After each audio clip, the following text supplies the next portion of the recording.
Do either of you have a particular Paul McCartney or Beatles song that is, we're celebrating his 80th birthday today. Well, what's the song that sticks out for you in his body of work, that huge body of work? John?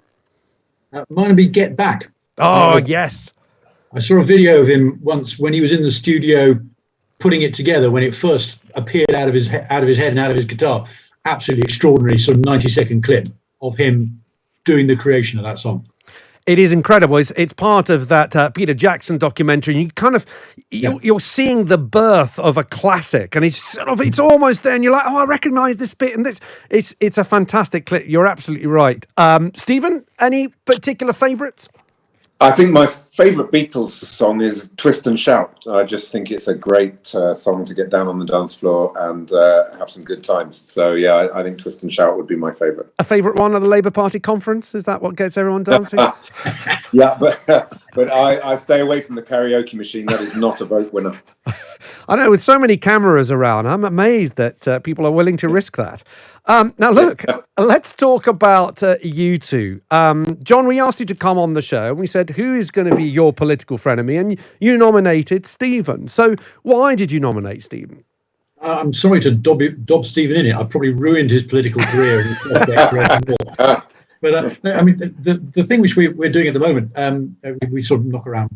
Everyone knocks around Westminster all the time. The thing that Stephen and I are doing at the moment is we're both on an advisory board for a think tank called the John Mills Institute for Prosperity. And even when Stephen and I don't particularly agree on everything on that, we're both trying to sort of achieve the same things. And actually, I found myself agreeing with quite a lot of what he said. I hope you might even have felt the same about me on occasions through that as well. But we're both trying to work towards the same end, which is mainly about trying to improve British manufacturing and sort of assist in a rebirth of British manufacturing. So we're on the same page. Stephen, when was the first time that you met John? Do you remember when you first connected together and thought, you know what, there's yes, we belong to different parties, but we can actually do some good here?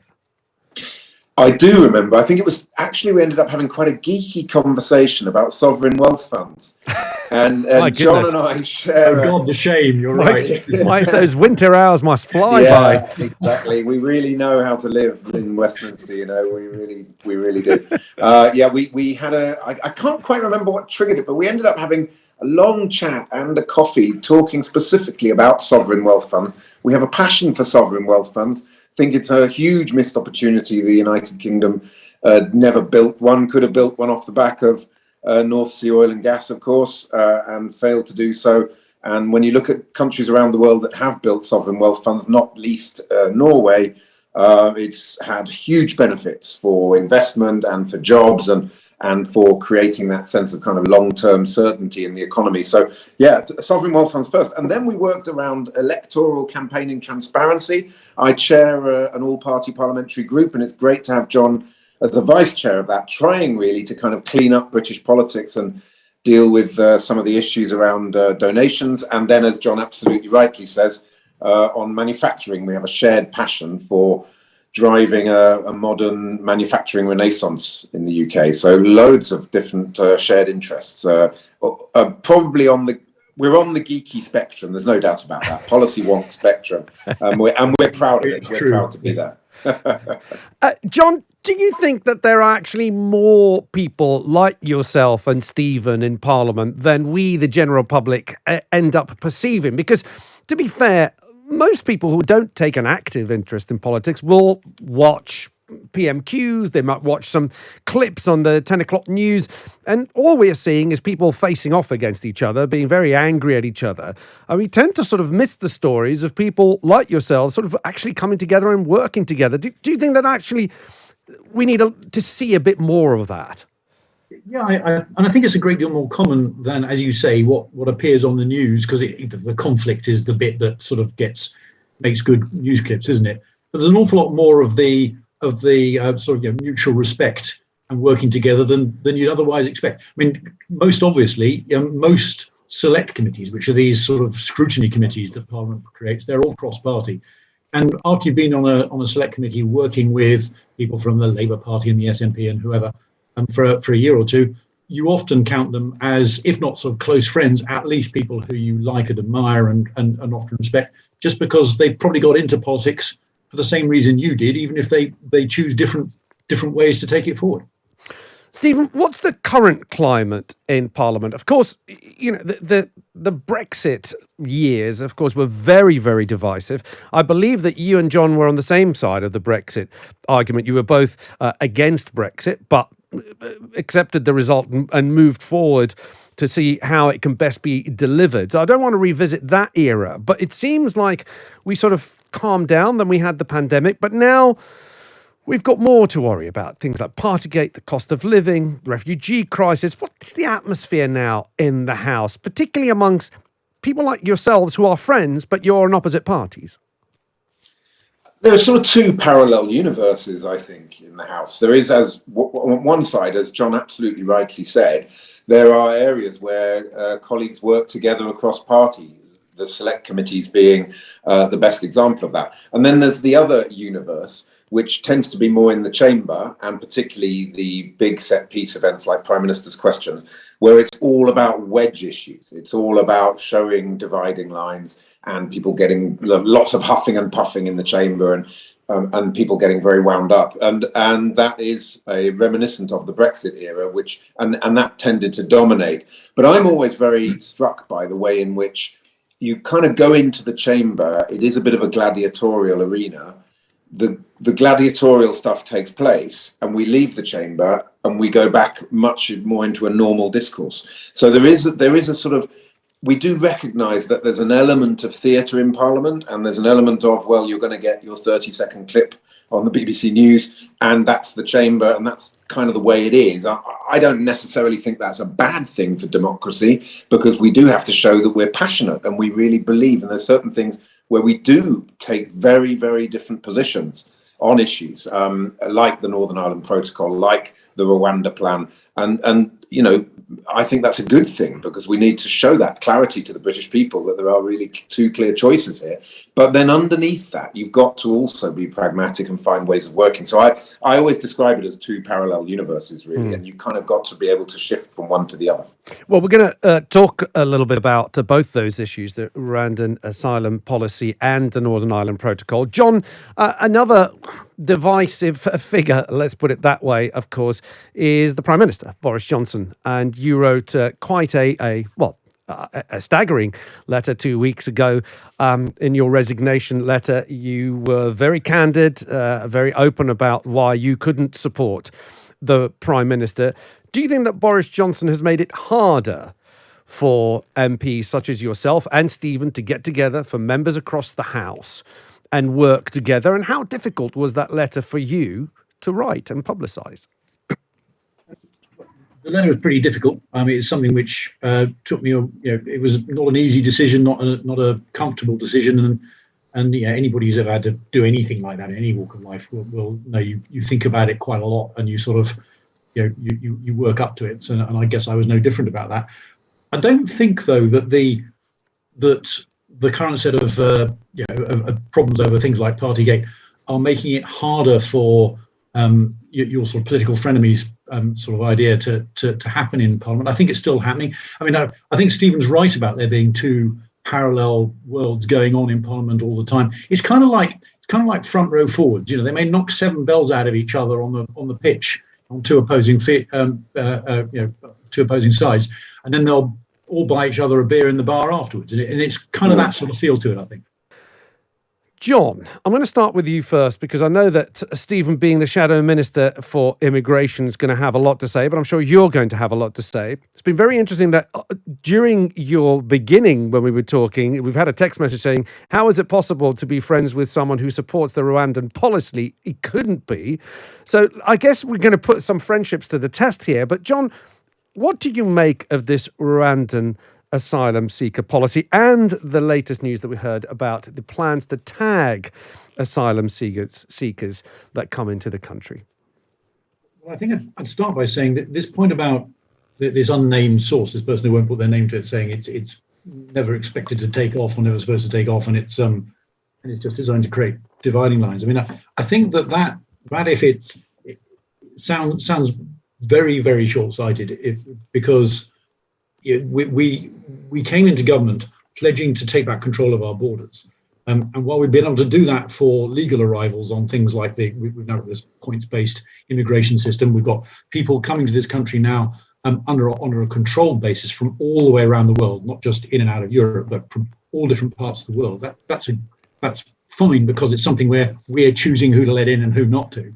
But the bit that's still outstanding from that, the bit that people are still saying, hang on, you promised to take control of our borders and you haven't yet completed that job, is the people who are turning up on small dinghies and small boats across the channel. And so I don't think it's going to be enough for us to be able to say, here's something which is an election manifesto for whenever the next election might be in 2 years' time. I think we've got to have shown tangible, concrete results rather than just planes that haven't taken off yet, well before then. So I think that we've got to solve this. And I guess the difficulty which I and many others face is if you're not going to do the Rwandan approach or some close cousin of it, and I do appreciate there are honestly held, legitimate opposing views to this. I'm sure Stephen will explain why he's one of them in a minute. But if it's not that, then you've got to come up with something which is going to work instead. And at the moment, all the alternatives that I hear basically involve saying, "Well, just let everybody in." I mean, they say it slightly more. I think people are. That's the problem, which I think we're all facing. Sure, but I think people have been making rather more succinct suggestions and more nuanced suggestions of opening up routes that we've closed since the government took office. That at the moment, all the routes that were available for people to seek asylum, or many of them, have been shut down. So it's not as if people don't have any other solutions. But look, the expert on this is going to be Stephen Kinnock. So Stephen Kinnock, what are your thoughts? Well, we agree entirely that we need to stop people taking this very dangerous journey across the channel on small boats. But this Rwanda policy is just not the way to do it. It will not act as a deterrent because, well, there's very limited capacity in Rwanda for starters as to how many asylum seekers they can actually take down there. Last year we had 28,000 crossing the channel in small boats, so a tiny proportion might go to Rwanda. I'm afraid I was in Calais just recently talking to people in the camps, and they were very clear. They knew about the Rwanda plan. It was in no way going to change their plans to try to come across, in that case, actually on lorries. So I'm also just gobsmacked by the cost of it. I mean, that flight that didn't take off, that was £500,000 worth. They've already given £120 million to the Rwandan government. What are we getting? What are British taxpayers getting for that money at this in the middle of this cost of living crisis? And it also just feels profoundly wrong and un-British to me that we offload a challenge that we're facing alongside many, many other countries. And of course, Germany and Italy and France have many more asylum seekers than we do. We offload it onto a developing country thousands of miles away, which itself has a dubious human rights record. I mean, in 2018, 12 asylum seekers were shot dead by the Rwandan authorities protesting over food shortages. So I think on many, many levels, it's the wrong policy. We agree on the objective that we want to achieve, but this is not the way to go about it. But listening to John, if you're objecting to this policy, what would Labour do differently? How do you solve the problem of reducing the number of people that come in and not using anything like the Rwanda asylum policy? So a 3-point plan. Open up the safe and legal routes. The vast majority are coming from countries like Afghanistan, Syria. They need to be clarified as countries where safe and legal routes are available. An application should then be made in a country near to the country that they're leaving. So we need much better international cooperation to make that happen. We need a grown-up conversation with the French. When we left the European Union, we also left the Dublin regulation. The Prime Minister's botched Brexit deal, I'm afraid, made no attempt to negotiate a successor for Dublin. And that has led to the problem we have that then since 2018, we've seen this serious uptick in the numbers coming across. And then we need a proper security partnership working with Europol and the French to crack down on the criminal gangs crack down on the way in which these small boats are being procured. A proper licensing scheme, for example, would be a very good way of stopping that business model from functioning. Okay. So it's a 3-point plan. Okay. I just wanted to get just a very quick thought, because I'm going to move on to Northern Ireland in a second. Just a very quick thought from both of you of the latest story that we heard today, which is the idea of fitting asylum seekers with ankle bracelets, tagging devices. John, it seems like if someone is escaping a war-torn country is got through all they've got through to get here, the fact that we then go, do you know what, we're not going to give you asylum here, and because we're worried that you might abscond and disappear into the system, we're going to give you an ankle bracelet. It seems that we're treating people as criminals the moment they get here. What are your thoughts of the tagging proposals, this trial that's been proposed by the Home Office? It started on Thursday. It's going to go on for 12 months. I draw a big distinction. I think it was inherent in your question, between people who've arrived through legal routes, of which there are plenty, and I take Stephen's point about us needing to revisit some of the Syria schemes, for example, which have been very successful in the past as well. But there are plenty still in the system because we haven't processed a lot of them already, and we should have done. So we need to process them faster. But if they've arrived here under legal routes, then I don't think tagging is appropriate. But for the ones who've arrived here illegally and where there is a risk that they'll try and disappear, then you've got to take a view about, well, how big is that risk for each case?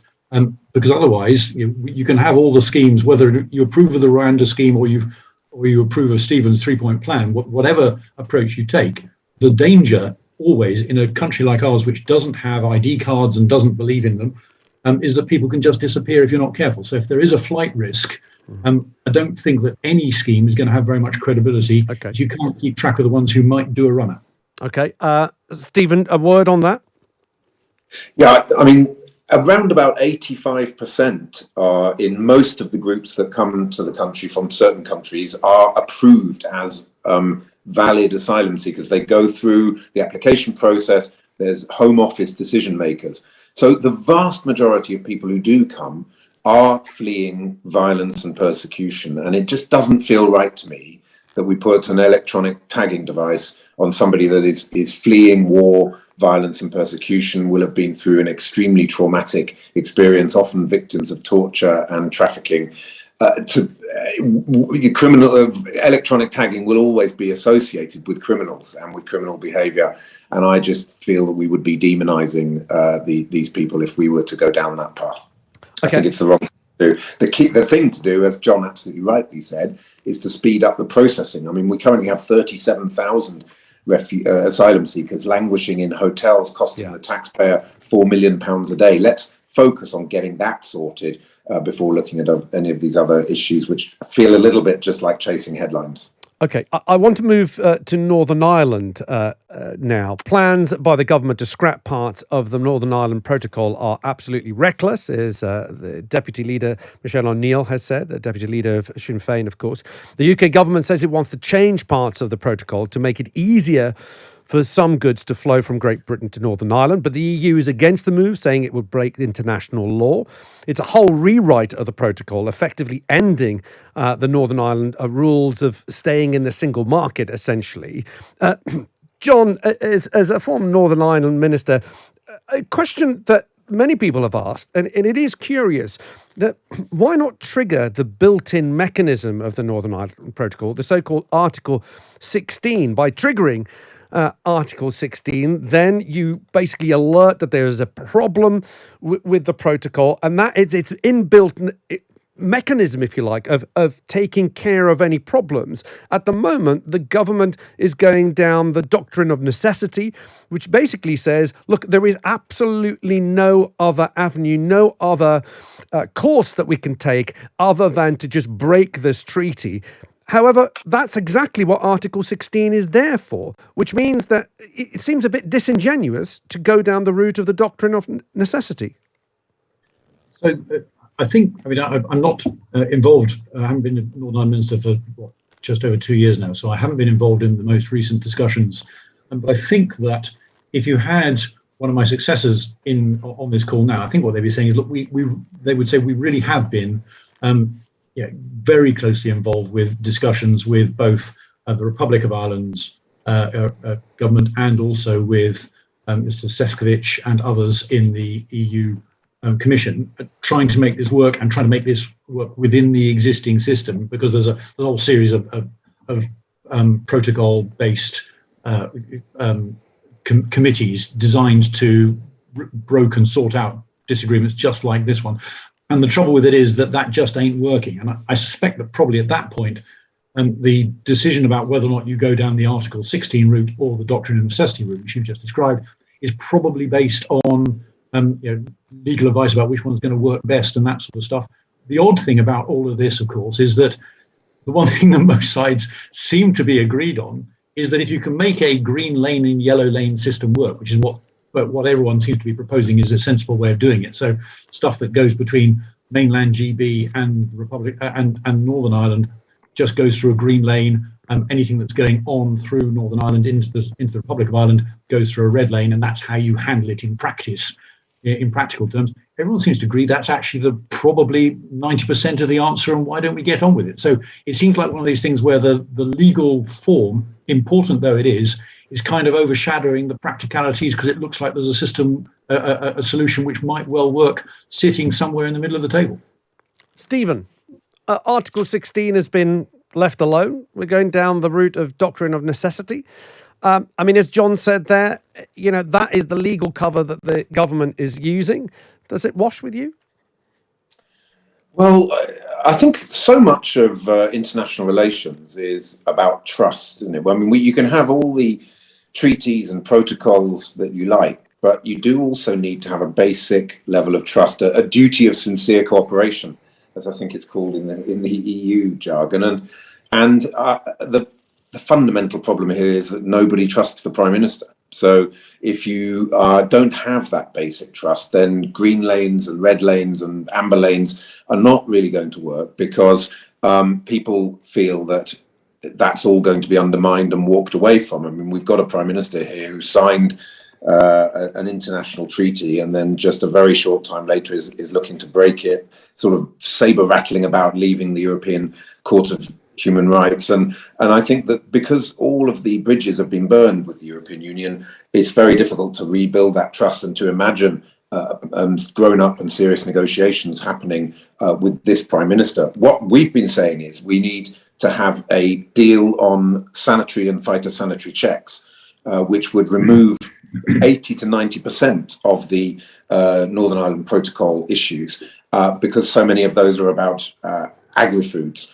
And I think that we also just need to see people stepping back and being more flexible. We've said that the European Union should be more flexible as well. But of course, you can see that the barriers come up because the trust is breaking down. So it is quite difficult to see how we get around this without things leading to possibly to escalation. And I think that's the biggest worry of all, is that we could end up with the entire trade and cooperation agreement with the EU being suspended, and a trade war with the EU in the middle of a cost of living crisis, the last thing the country needs. Yeah. Now, I just want to talk a little bit about another big story this week, which is Lord Geit's resignation. Boris Johnson's former ethics advisor has said that he resigned from his role this week over the government's openness to breaking international law. In a second letter outlining why he had quit, Lord Geit said reports it was related to steel tariffs were a distraction. I could not be a party to advising on any political law breaking, he said. Lord Geit is now the second ethics advisor to quit under Mr. Johnson after Sir Alex Allen left back in 2020. John, we are now talking about whether or not Lord Geit is going to be replaced, who he's going to be replaced by, how soon he's going to be replaced. But my question is slightly different. Is it time, or does it make more sense that the Prime Minister is not the sole arbiter of the ministerial code, and a position like Lord Geit's is actually a purely independent position, a purely independent body that can launch its own investigations, put its findings to Parliament, and let Parliament decide?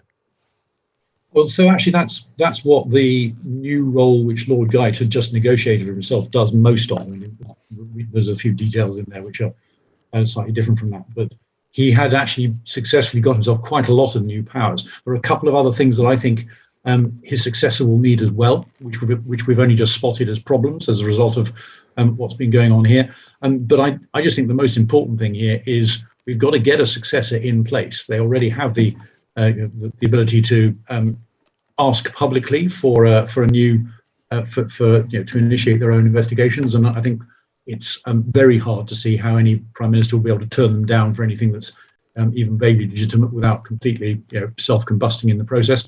But we just got to get somebody who is rock-ribbed independent in that position pretty quickly, and then we've got to make sure that the prime minister isn't exempt from the process. The problem, which I think has happened over the course of the last couple of weeks, is that any minister at the moment can be reported on by Lord Geidt or his successor, except for the prime minister. And that clearly doesn't make sense. That's clearly silly. There shouldn't be a sort of get out of jail free card for any prime minister now or in future. And so we need to make sure that exemption is removed, and then we'll have a proper independent report from Lord Geidt or Lord Geidt's successors to be put in front of Parliament, and Parliament can then take a view if any future prime minister is found to have been playing fast and loose with the ministerial code. But that's what's got to happen. It's going to happen soon.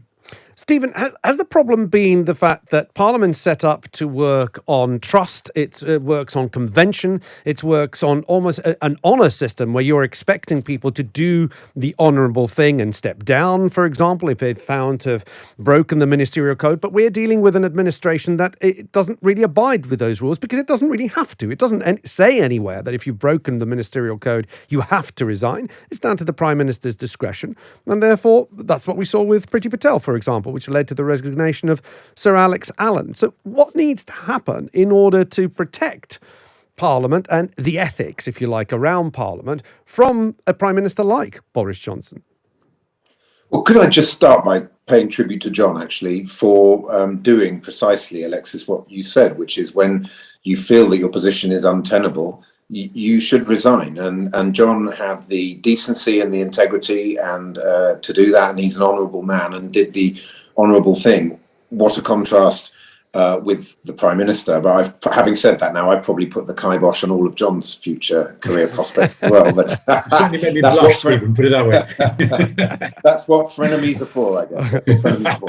But on the broader point that you make, Alexis, I think it's right that we've had this. I think the constitutional historian Peter Hennessy calls it the good chaps basis of government, whereby everybody just sort of rubs along. We don't have a written constitution. We don't have codified norms for behaviour, specific things that need to happen, independent agencies and institutions to make them happen. So everybody's just supposed to do the honourable thing. And that's why resignation is such an important part of the British uncodified constitution, precisely because we don't have a codified one. So when that starts to break down, when people stop behaving honourably, it really does raise profound questions about our democracy and about Parliament and about the way that our people should operate in public life. And that's why, I mean, my personal view is I think we need a full constitutional convention looking at every aspect of our constitution. I actually believe in proportional representation as well. I would reform our voting system.